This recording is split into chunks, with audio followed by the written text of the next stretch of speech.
تو جو بچی اپنے 60-70 کلو کے گوشت کو نہ چھپائے پھر کس کو برا کہیں گے؟ اسی کو برا کہیں گے کہ تم نے خود کیوں پردے کا خیال نہ کیا. عزت تمہاری تھی اس لیے اب بدنامی بھی تمہارے اوپر آئی. ایک اور مثال سن لیجئے. ایک آدمی کے ہاتھ میں فرض کرو $10,000 ہیں اور وہ ان کو ہاتھ میں پکڑ کے جا رہا ہے. غیر لوگوں کے اندر سے ارد گرد سب انجان قسم کے ناواقف قسم کے لوگ ہیں.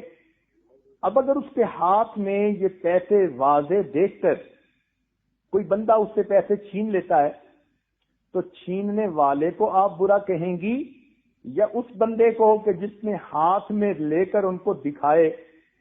ہر بندہ اسی کو برا کہے گا کہ تمہارے پاس دولت تھی، تمہیں اس کو جیب میں رکھنا چاہیے تھا، چھپا کے رکھنا چاہیے تھا. آج کل تو لوگ جیب بھی کتر لیتے ہیں اور تم نے تو ہاتھ میں کھول کے پیسے دکھا دیے. یہ شکر کرو کہ ان نے تم سے دولت چھینی، تمہاری جان کو انہوں نے کچھ نہیں کیا. اسی طرح جو بچی پردے کا خیال نہیں کرے گی اور نامحرم مردوں کے سامنے آئے جائے گی، اب اس کو کہیں گے کہ تم نے خود اپنی عزت کا خیال نہیں کیا، اس لیے کہ غیر مرد کی تو نظر ایک ہی طرح کی پڑتی ہے، اس نے تو ایک ہی مقصد جو ہے حاصل کرنا ہوتا ہے. اچھا یوں بتائیے، ایک مثال اور ابھی ذہن میں آئی کہ اگر کوئی کسی بجلی کی تار کو ہاتھ لگا دے اور اسے جھٹکا لگے اور وہ شکوہ کرے کہ جی دیکھو بجلی کتنی بری ہے، ہر بندہ کہے گا بجلی بری نہیں، اس کی تو فطرت ہے، یہ برے تم ہو کہ تم نے اس کو انگلی لگائی کیوں، قریب آئی کیوں. اسی طرح جو بچی یہ کہے کہ فلاں مرد نے مجھے ورغلا لیا، مجھے باتوں میں اپنے لگا لیا اور مجھے اس نے بدنام کر دیا، تو اس پہ اعتراض مت کرو، اس لیے کہ اس سے تو توقع یہی رکھو. عزت کی حفاظت عورت نے اپنی خود کرنی ہوتی ہے. اسی لیے جن بچیوں کے دامن پہ دھبے لگ جاتے ہیں ان کی ساری زندگی برباد ہو جاتی ہے. یاد رکھنا، عورت کی ہر غلطی معاف ہو جاتی ہے لیکن اس کے کردار کی غلطی کو مرد معاف نہیں کرتا.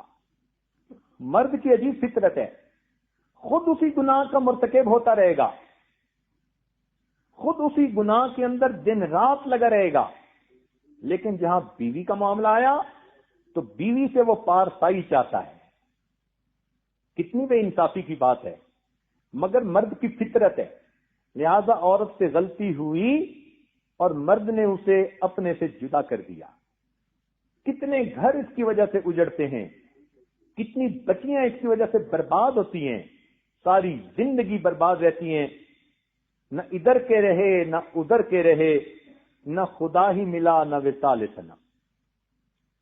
اور یہ بھی ذہن میں رکھیے کہ جو مرد ان کو اپنے قریب کرتے ہیں ان کو بھی اگر ان کے ساتھ جسمانی تعلق کا موقع مل گیا اب وہ اس سے شادی کرنے پہ کبھی آمادہ نہیں ہوں گے.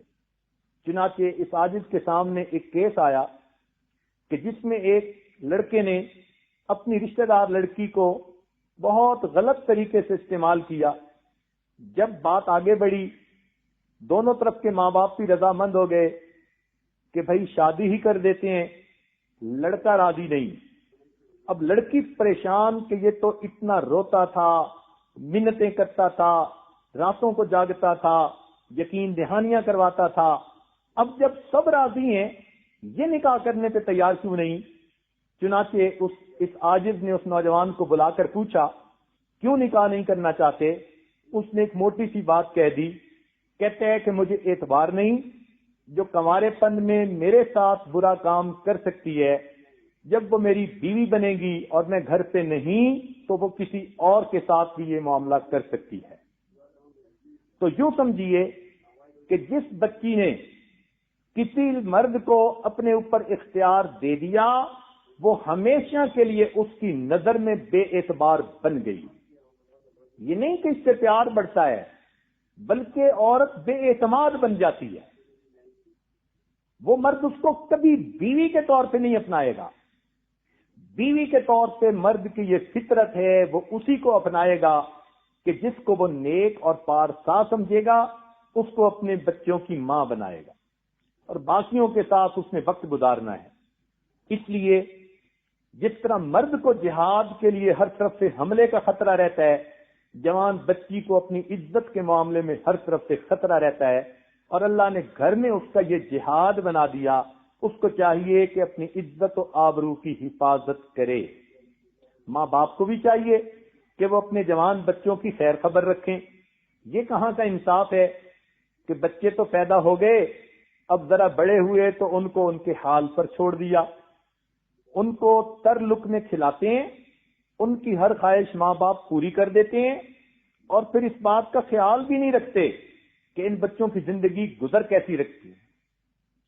یہ جو نئی تہذیب کی تعلیم ہے، یہ انسان کے اندر سے انسانیت کو جلدی نکال دیتی ہے.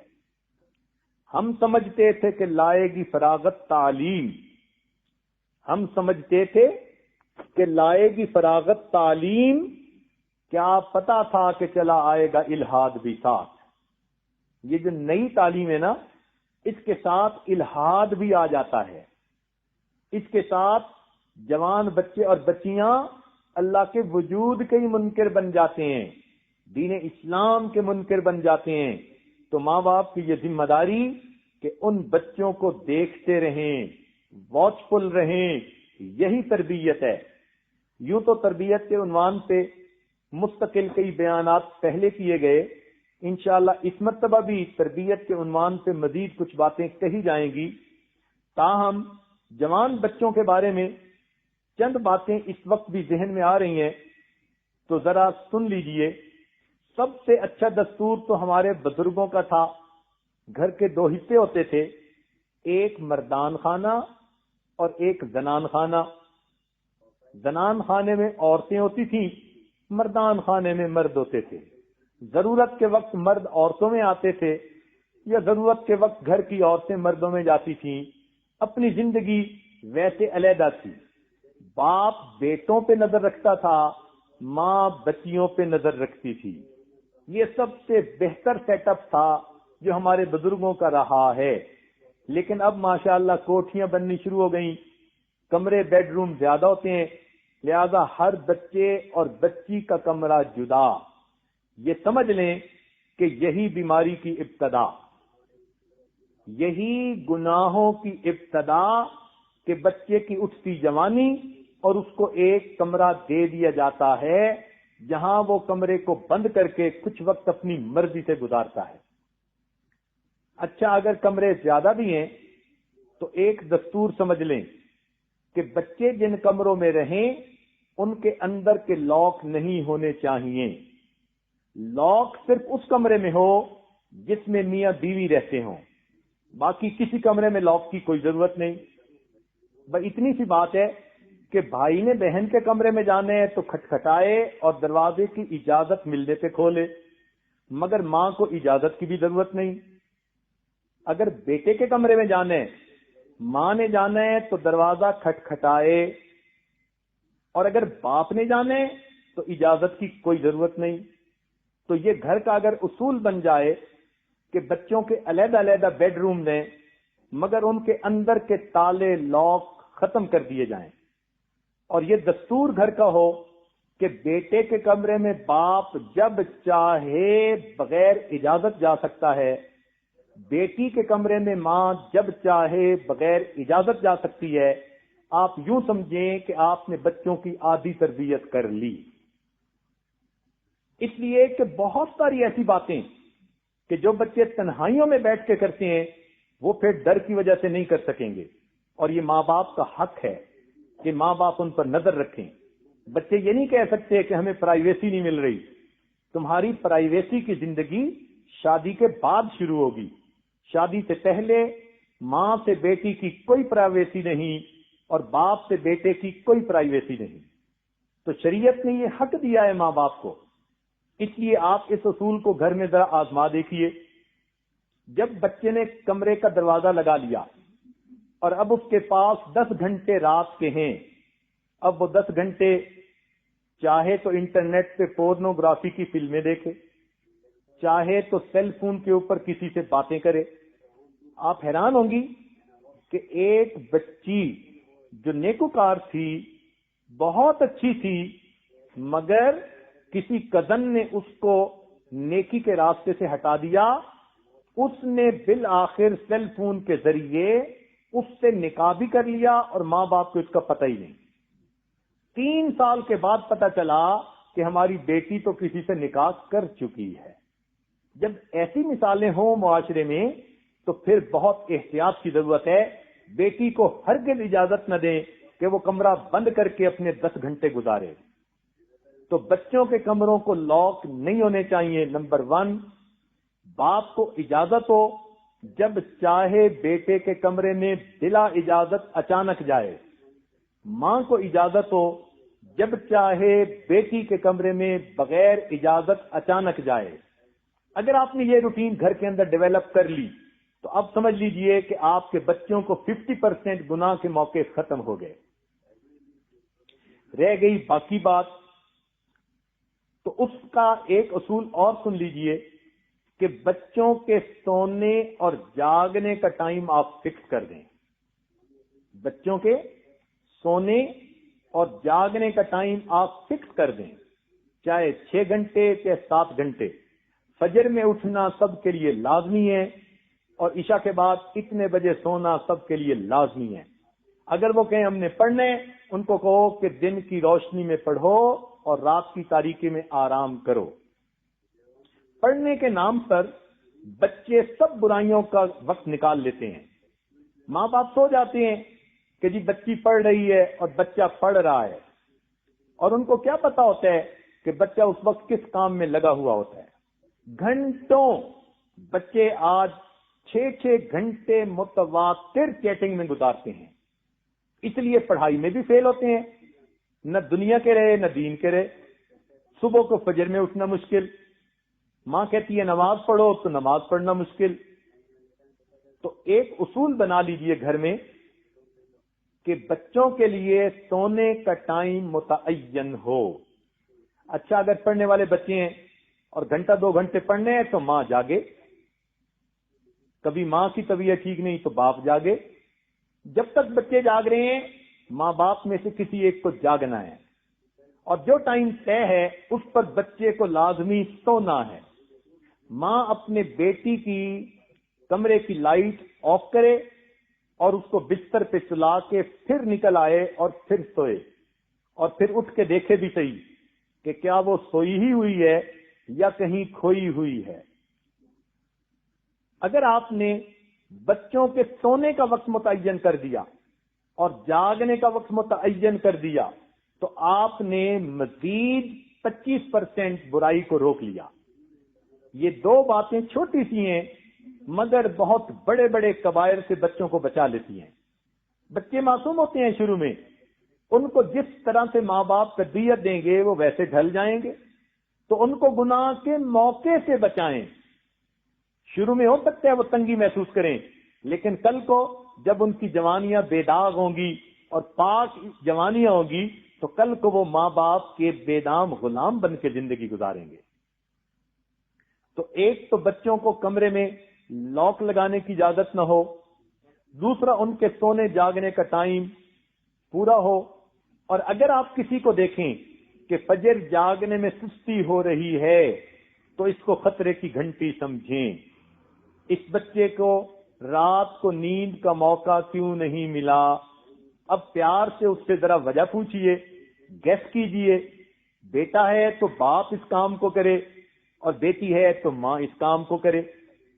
فجر میں بچوں کا جاگنا ایک بہترین علامت ہے کہ بچوں کی رات کیسی گزری ہے.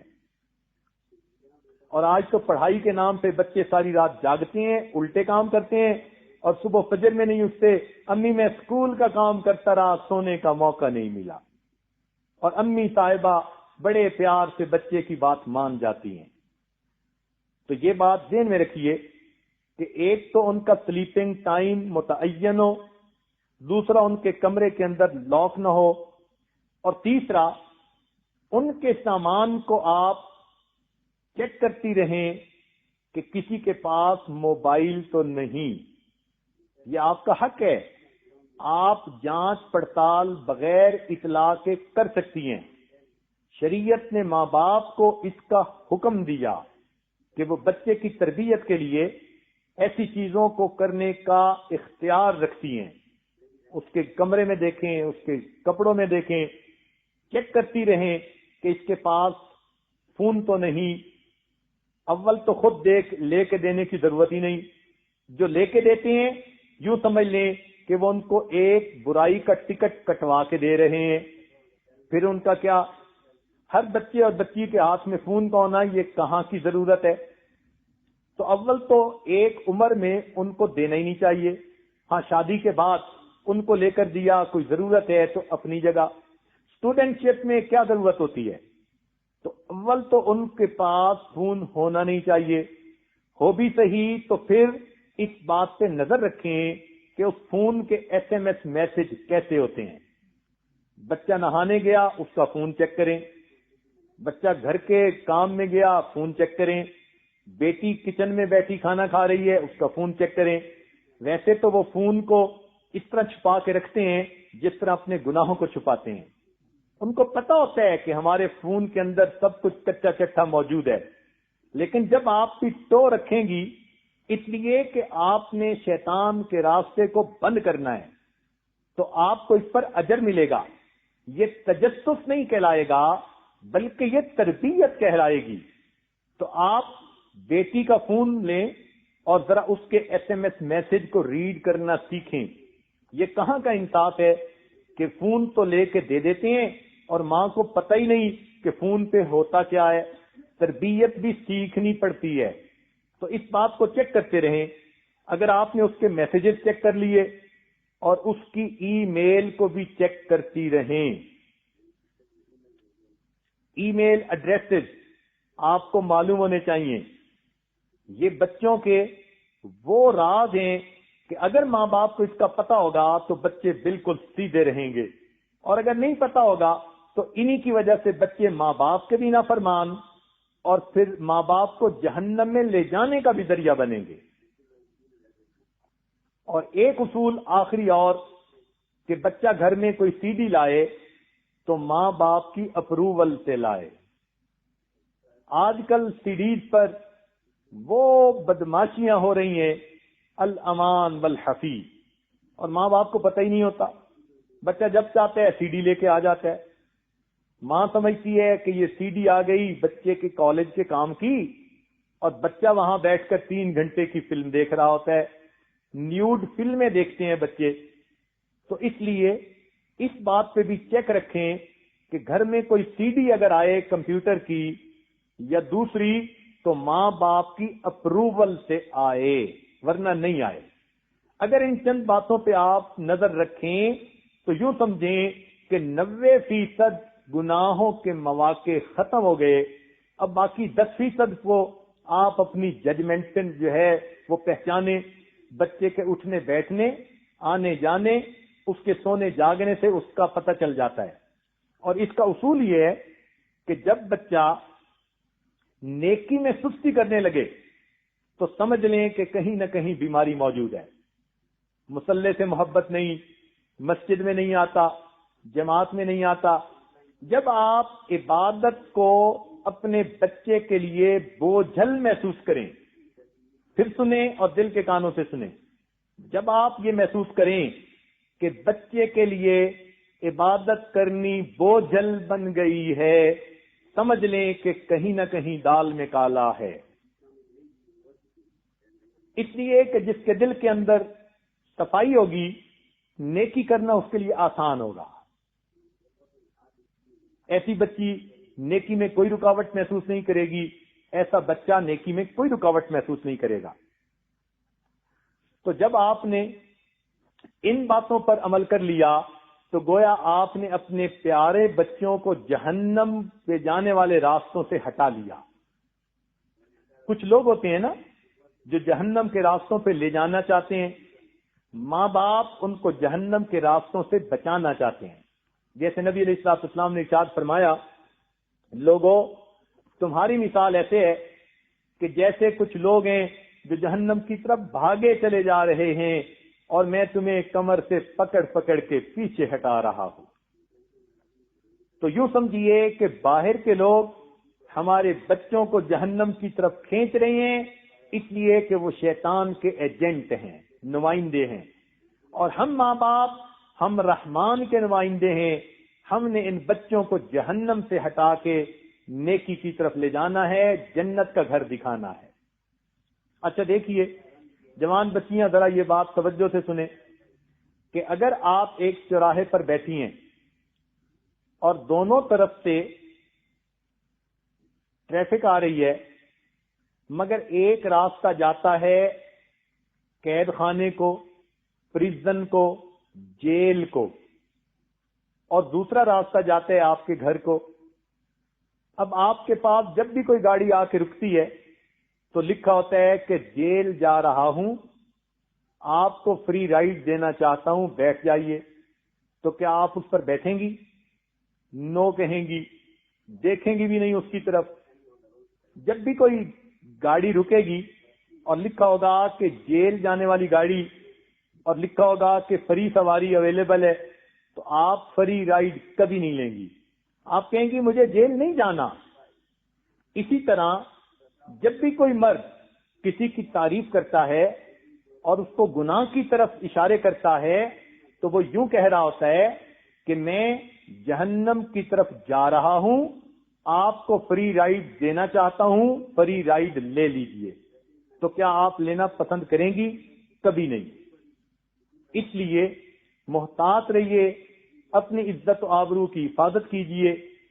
جس نے جوانی میں اپنی عزت کی حفاظت کر لی، یہ انسان قیامت کے دن کبھی رسوا نہیں کیا جائے گا.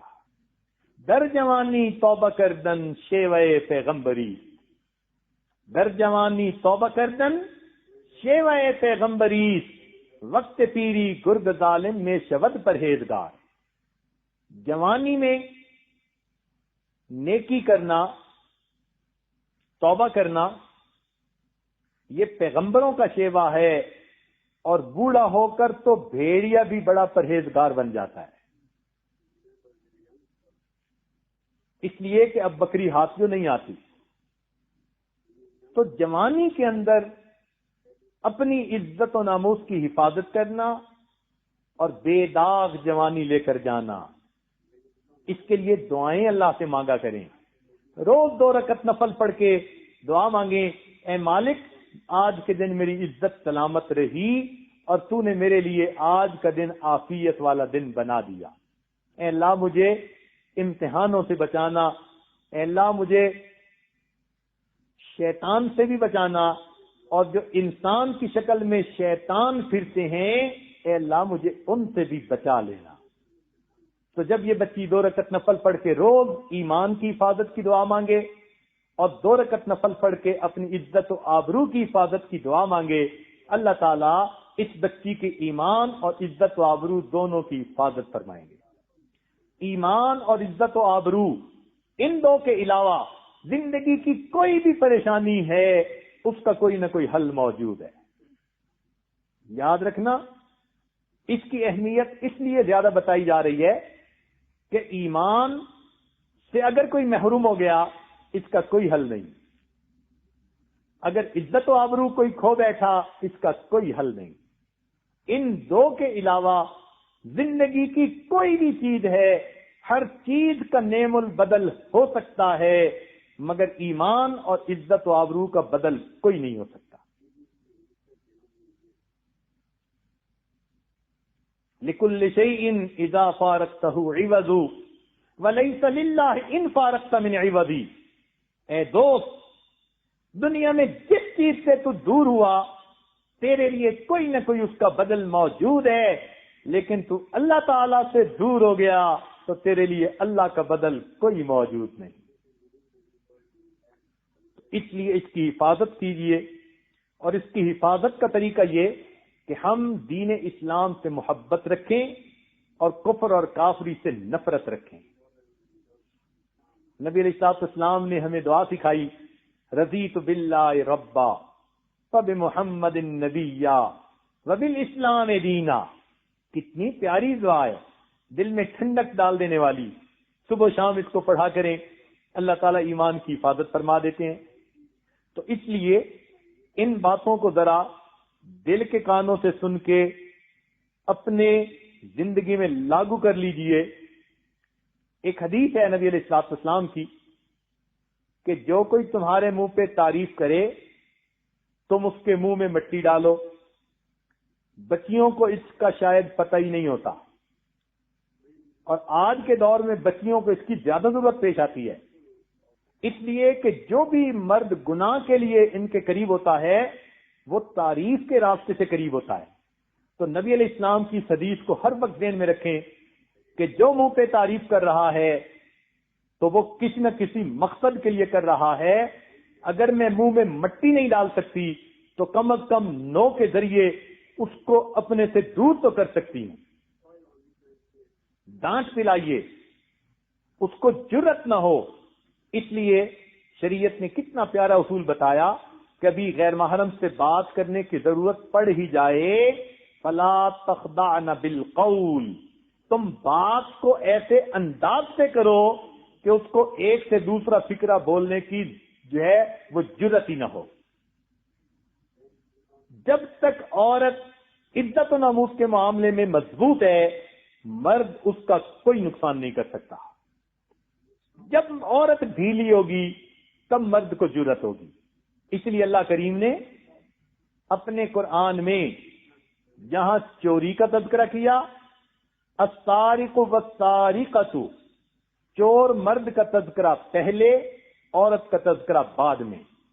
اس لیے کہ چوری مردانگی کے خلاف ہے، مرد کو الزام زیادہ آتا ہے کہ اس نے کتنا برا کام کیا. اور جہاں زنا کا تذکرہ ہوا فرمایا الزانیۃ والزانی، زانیہ عورت اور زانیہ مرد. عورت کا تذکرہ پہلے کیوں کیا؟ اس لیے کہ جب تک عورت کی طرف سے ڈھیل نہ ملے مرد اس گناہ کا مرتکب نہیں ہو سکتا. تو رب کریم نے فطرت کے اصول بتا دیے. اس لیے قرآن مجید کی آیت سے بھی پتہ چلتا ہے کہ عزت و ناموس کی حفاظت کا زیادہ ذمہ عورت کے اپنے اوپر ہے. اس کا یہ مطلب نہیں کہ اگر کوئی مرد ان سے گناہ کرے گا تو مرد کو عذاب نہیں ہوگا. نہیں، عذاب تو مرد کو یقیناً ہوگا، مگر ایک دنیا کی بدنامی بھی تو ہوتی ہے، وہ تو عورت ہی کے پلے پڑتی ہے.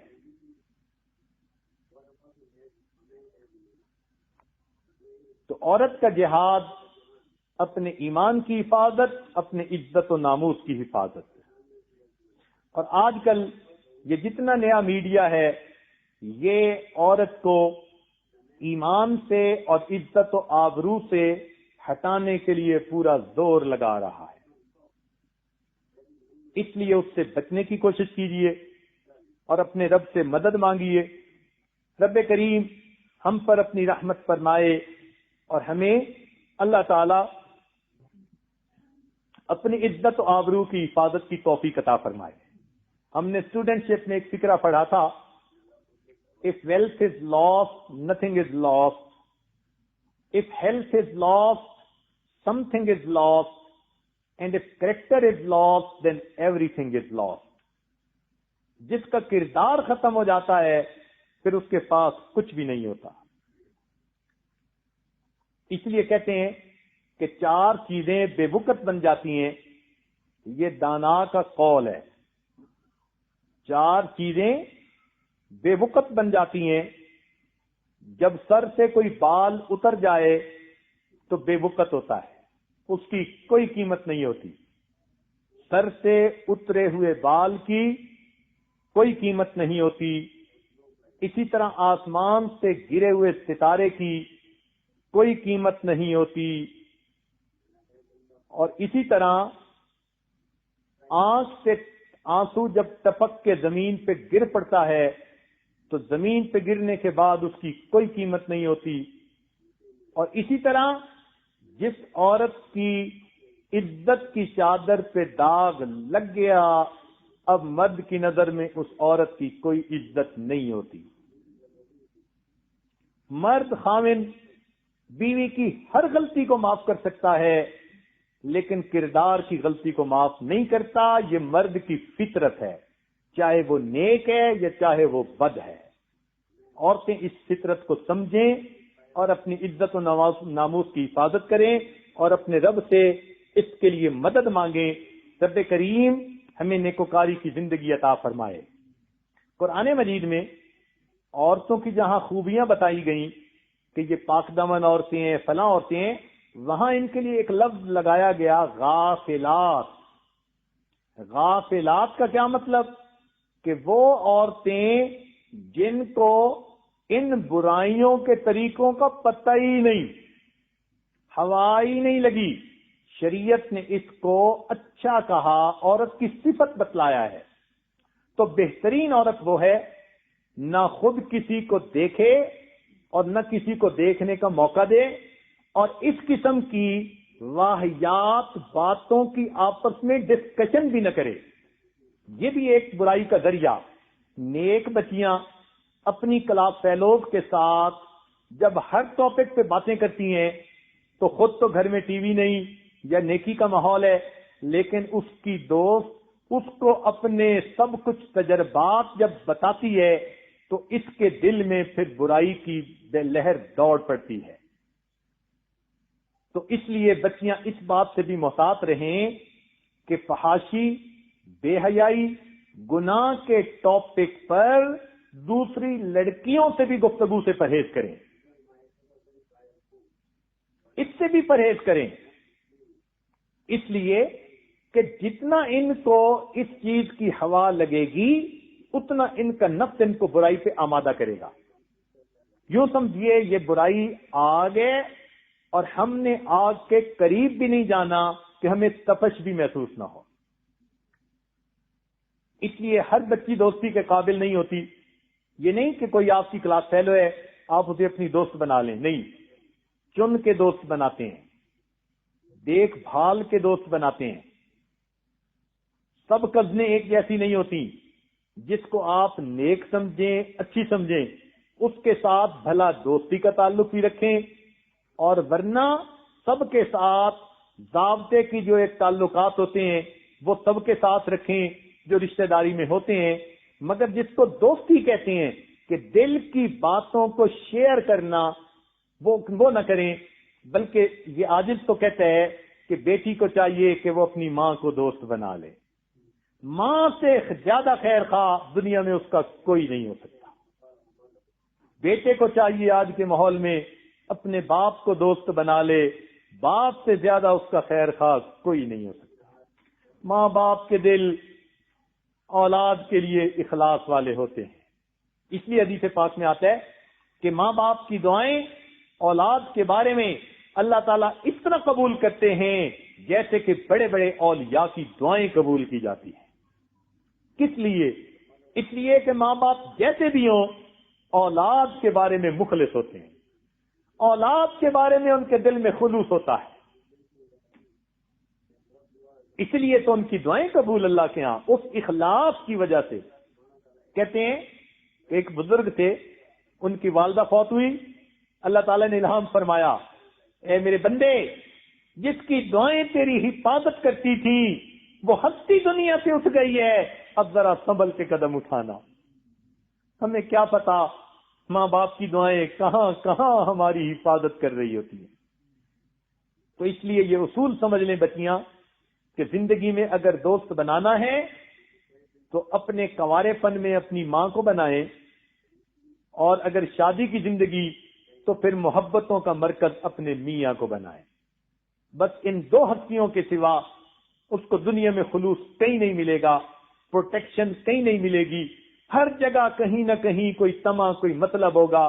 اللہ تعالی ہمیں برائی کی زندگی سے محفوظ فرمائے اور ہماری عزتوں کی، ایمان کی اللہ تعالی حفاظت فرمائے، اور رب کریم ہماری نئی نسل کو دین اسلام کے مطابق زندگی گزارنے کی توفیق نصیب فرمائے.